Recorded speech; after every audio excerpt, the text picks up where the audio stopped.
will be my colleague presenter here at Salam Media, Miriam Mia. She's going to be talking to us about safety uh, in shopping malls over the festive period.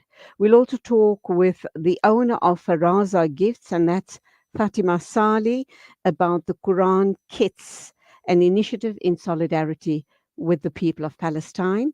But first up, we're going to be talking to EFF Member of Parliament Nazir Paulsen and try and find out what exactly is happening in the Western Cape. I think the DA led government is boasting about the fact that they have the best and the most well run metropole in the whole of South Africa.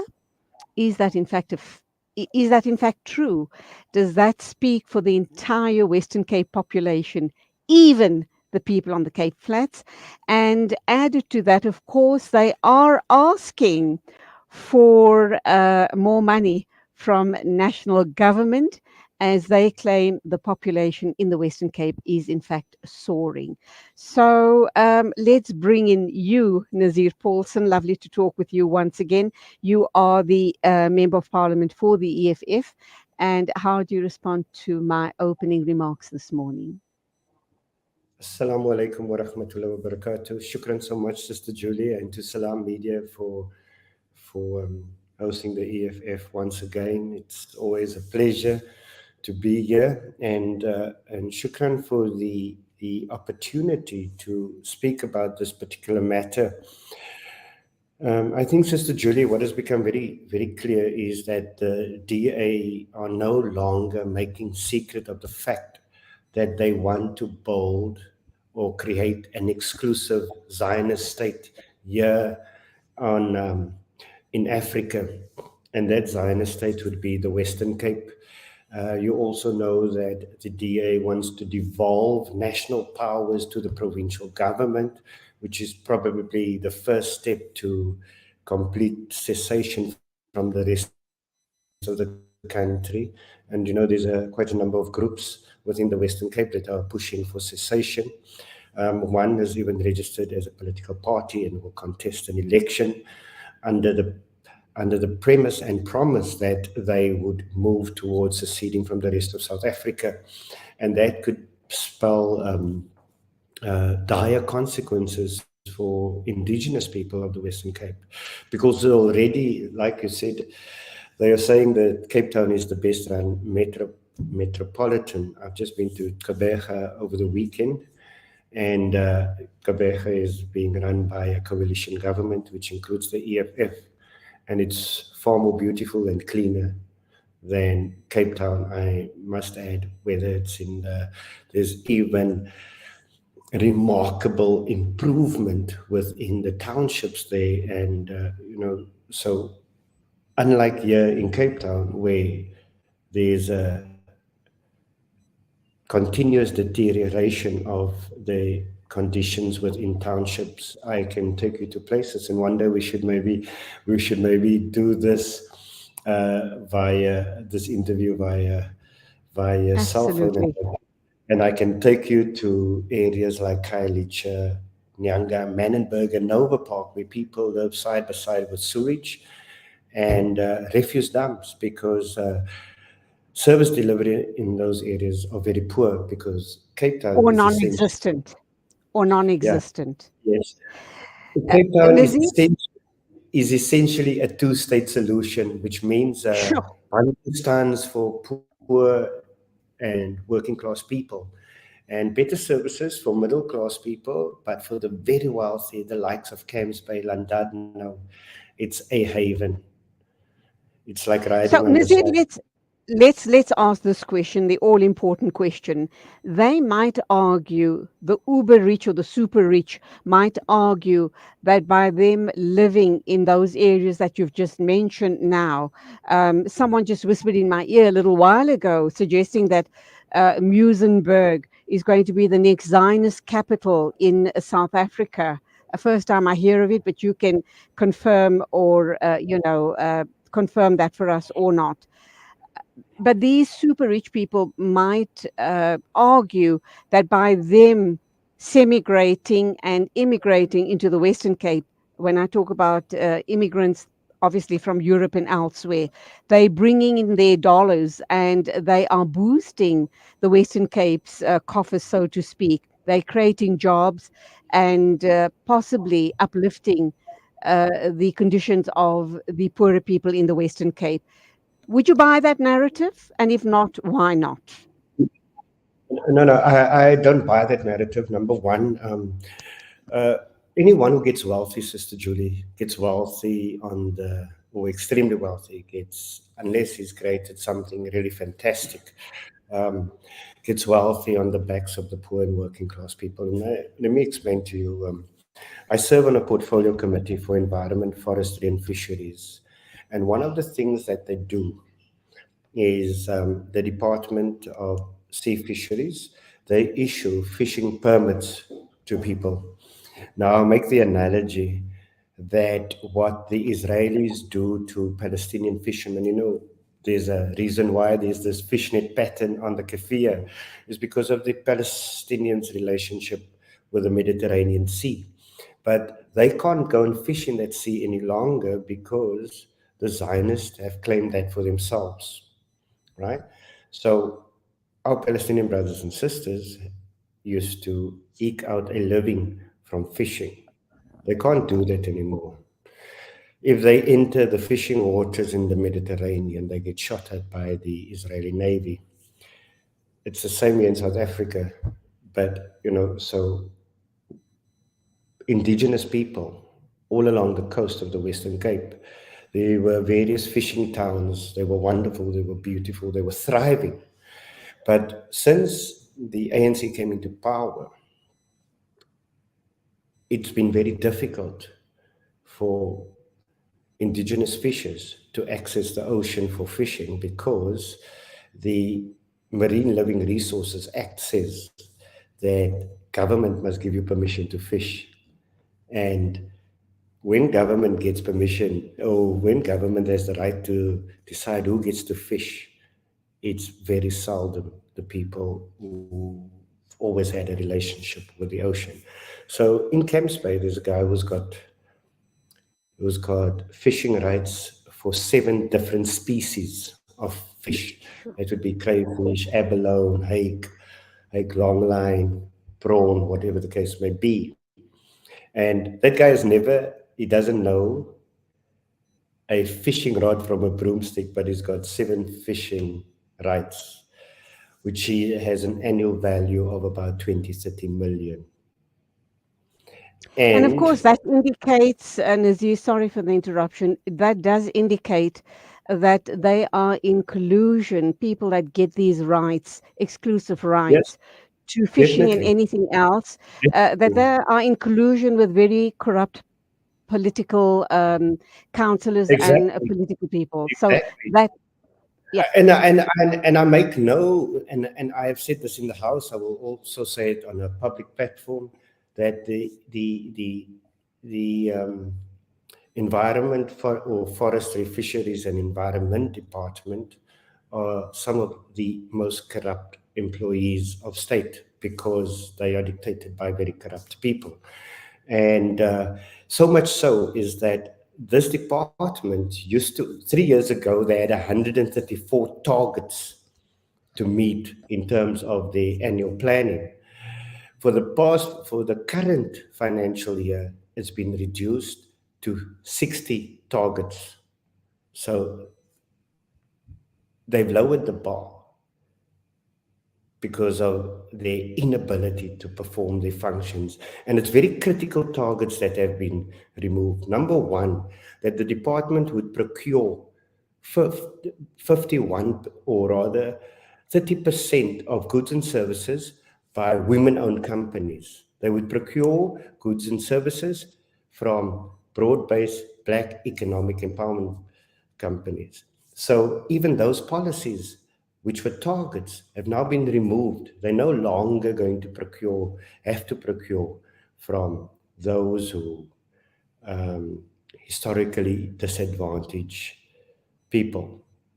Because a So lot of those companies, Nazir, have fronts, do they not? So those women who are the supposed directors of those They, uh, BE triple E yeah, companies are probably paid a stipend for using their names as directors, yeah, etc. exactly. And a lot of those companies, so you'd want to ask yourself, and so in the Western Cape, for example, we don't have mineral wealth, but the ocean is our wealth. So you'll get people who have monopolized our oceans at the expense of indigenous people.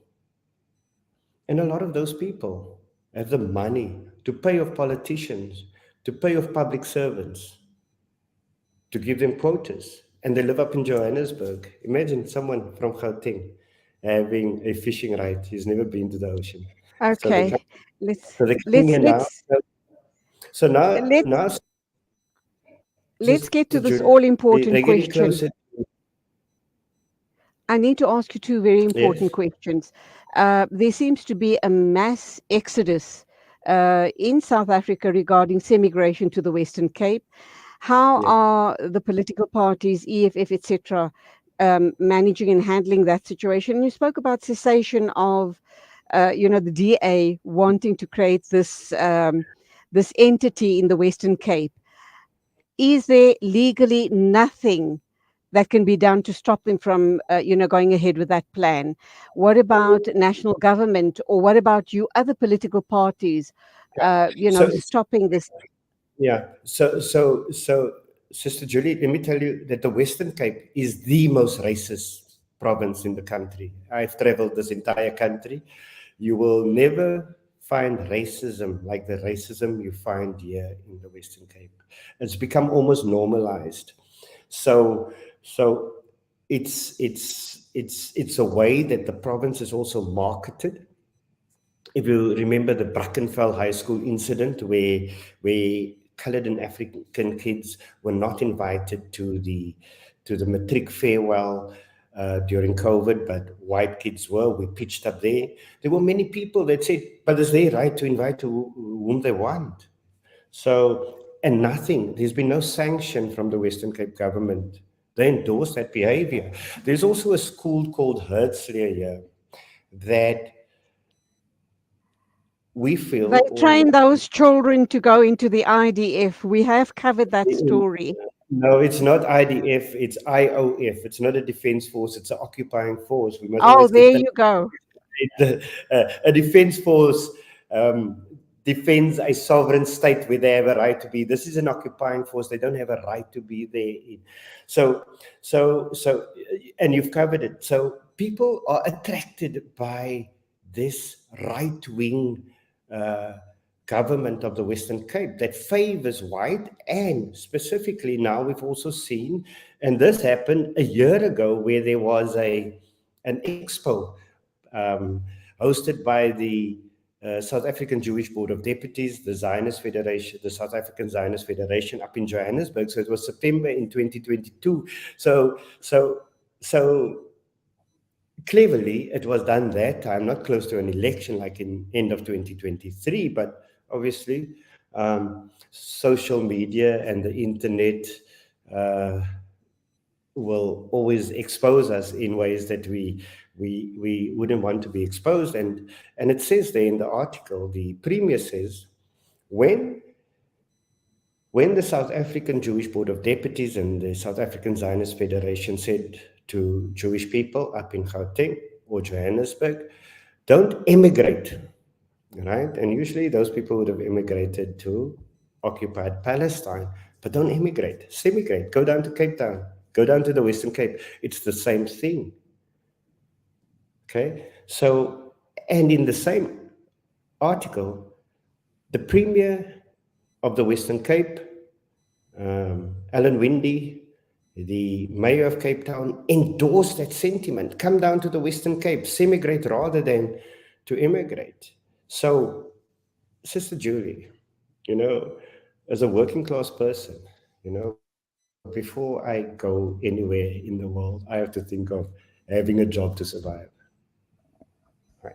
These people are being told, come and live here. We'll take care of you. We'll make you comfortable. Just come here. And there are many reasons for that. Number one, this racist DA government of the Western Cape has been, over the years, their popularity has been declining. So they have to supplement the voters that they lose with new voters who will share the right-wing, backward, racist philosophies. Right? So in fact, the Western Cape is on the cusp of getting a new government. Okay, what the modality of that government will be, we are yet to see, but there's no way that the DA is even going to reach a 40%. So we're on the cusp of having a new government in the Western Cape, and the DA is under heavy pressure to get people to come to the Western Cape to make up for the voters that they've lost. And Oh, okay, Nazir, let's move on. We are running out of time. There are one or two very important questions that I do need to put to you regarding the situation playing out in the Western Cape. Obviously, middle class and the upper classes would find the Western Cape situation very, very appealing, and they would then semigrate for all of those reasons. Because Alan Winde and his government have been boasting about their successes in the Western Cape. What do you see playing out coming the 2024 elections? We do know a lot of coloured people in the Western Cape have voted DA in the past. Do you think they're going to lose that vote? Question number one. The EFF stance regarding land distribution, if that policy is implemented ASAP, do you think that will start changing the playing fields, and that whole status quo in the Western Cape, that whole the makeup in the Western Cape will change and change drastically? How much of damage will be done to the infrastructure or the economy of the Western Cape if all of that comes into play? Your thoughts? Well, Sister Julie, the damage has been done already. There's been limited development or maintenance of infrastructure in the poorer communities, and infrastructure is not something you put there and you leave it. Infrastructure has to be maintained. It has to be expanded. For example, a sewage pipe can accommodate 100 people. If you're going to go and build 1,000 houses, you have to increase the capacity of your Absolutely. infrastructure. And the DA hasn't done that because the DA is not a very smart government. You must know we are not speaking about people that are educated. We are speaking about people that are career politicians. They finish high school and they go into politics. So they don't understand the complexities of managing a state or a province with and expanded to accommodate the growth in population. Not only that, Sister Julie, but there are areas close to CBD, close to opportunities of work, which the DA has kept exclusive because they don't want to accommodate African and colored people close to where white people live. The EFF won't allow that to proliferate any longer. We are going to build an integrated Western Cape. We are going to create opportunities for everyone. Those pockets of land that can accommodate decent, humane settlements for people, we will build. When the DA builds a township, it is a township. There's no school, there's no recreational facilities, there's no sports facilities, there's no healthcare facilities, there's not a tree in sight. It's not a humane settlement. When you build a suburb, the difference between a suburb and a township, suburbs have trees. Foliage is very important for carbon sequestering. You need to take the carbon out of the air. And that is why suburbs always have a nicer feel than townships. Townships don't have that. They don't plant trees. You can't build houses where people live. There's no trees, there's no recreational facilities, there's no schools, there's no healthcare facilities. A humane settlement takes care of every human need. This is something that the EFF will address even within its first year of government. There are places Nazir, that develop to we are accommodate. running out of time. I'm so sorry. We're running out of time, and you're making such salient points. and such important words you're sharing with me that the rest of the Western Cape population needs to hear this, and they need to hear it in time of well before they go and place their cross, that X on the ballot paper, because that's going to be huge come the elections. Um, just very quickly, can you summarize? I'll give you literally 2 minutes to tell us regarding this issue of the semigration issue. Do you stop the semigration? Can you? Should you? Or is it really about people going to the ballots and making their votes change the status quo in the Western Cape? Number one, Sister Julie, we will the apartheid spatial planning of the Western Cape and Cape Town will end. It must end. We need to build integrated human settlements. There must be no place that's exclusively white, exclusively African, or exclusively colored. We are 30 years into democracy. We can't still be perpetuating apartheid policies within a democracy. The way to move and to address the issue of racism is to build an integrated society and to be able to create opportunities for everyone, regardless of social status, regardless of race, regardless of gender, something that the DA cannot do and are incapable of doing. The EFF has a plan to build a South Africa and a Western Cape that will include everyone, whether you're a minority, whether you are a black majority. We are all going to feel that we are part of the South Africa, and that no matter where you live, you will have the same quality services, the same feeling of safety and security, the same access to decent, preventative, quality health care. It's not going to be, some areas are going to be better than others. We need to move away where we want better at the expense of others. We must, Okay, we if it's need not good to enough for us, it's not good enough for anyone else. we need to end off there. I look forward to many more conversations in the future because this is a huge fight. Not only the EFF, but other political parties do have on their hands. We're also aware of the fact that there are a lot of other political parties, the PA being one in question, that are affiliated with the Zionist State of Israel. They have given their support 101% to the PA, and there are other smaller parties as well that are very pro-Zionist. So I guess the The, upcoming elections is going to be very, very interesting. One final question, please, Nazir. What's happening about the land redistribution plan of the EFF? Is that going to go ahead? Is it happening? Have you put it on the back burner? A short answer, please. when we win government in 2024, we will pass laws that will allow us to expropriate land. Nobody will be able to have large tracts of land that he can never use, that he can never live on. And while other people have to live in poor and conditions of squalor, we want to create comfort for everyone, Sister Julie, and under an EFF government across the country, we will make sure that we expropriate land and that everyone will be able to live in decent, humane settlements. It has to happen. It So the cannot be. DA's the DA's days are numbered. Is that what you're telling me? They are In the finished. Western Cape.